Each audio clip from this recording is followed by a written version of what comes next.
'Tis the season to be extremely careful if you're planning to travel for Christmas. Public health experts had warned that Thanksgiving would be a superspreader event, yet millions of Americans traveled for the holiday weekend. Now, a week before Christmas, only one state in the continental U.S. remains out of the high-risk category. Still, roughly 84.5 million Americans are expected to travel from December 23 to January 3, according to a report from AAA. While that's down by about 34 million travelers from last year, public health experts are recommending against travel at this time. CDC continues to recommend postponing travel and staying home, as this is the best way to protect yourself and others this year, according to recent winter holiday guidance from the Centers for Disease Control and Prevention. The country has never been at greater risk due to the pandemic. For the second day in a row, the U.S. set records yesterday for new cases and hospitalizations, according to the COVID Tracking Project. Here's a state-by-state rundown of the riskiest states to visit 1 week before Christmas, along with an overview of current COVID-19 protocols.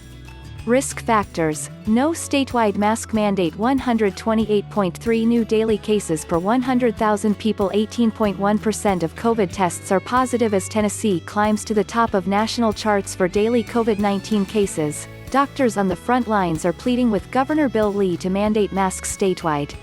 Currently, Tennessee recommends but does not require face masks or physical distancing in public.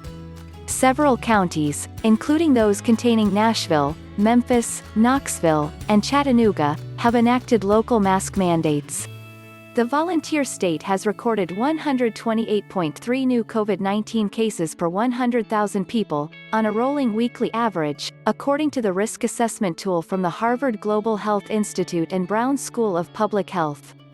Any state with over 25 new daily cases per 100,000 people is colored red on the map, which means it is considered at a tipping point. Tennessee's risk level is 413% above that threshold. Tennessee's percent positive rate is 18.1%, according to data from Johns Hopkins University. The percent positive should ideally be under 5%, per the World Health Organization.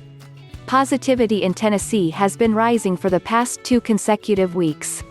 Risk factors: statewide mask mandate. 110.4 new daily cases per 100,000 people. 7.2% of COVID tests are positive. Tiny Rhode Island is currently the hot spot of the Northeast. Earlier this month, Governor Gina Raimondo extended restrictions on businesses, including closing bars and gyms and reducing restaurant capacity to 33%. Face masks have been mandated in Rhode Island since May. The nation's smallest state is currently racking up an average of 110.4 new daily COVID-19 cases per 100,000 people. That is 342% higher than the tipping point threshold. Rhode Island's percent positive rate is a 7.2%.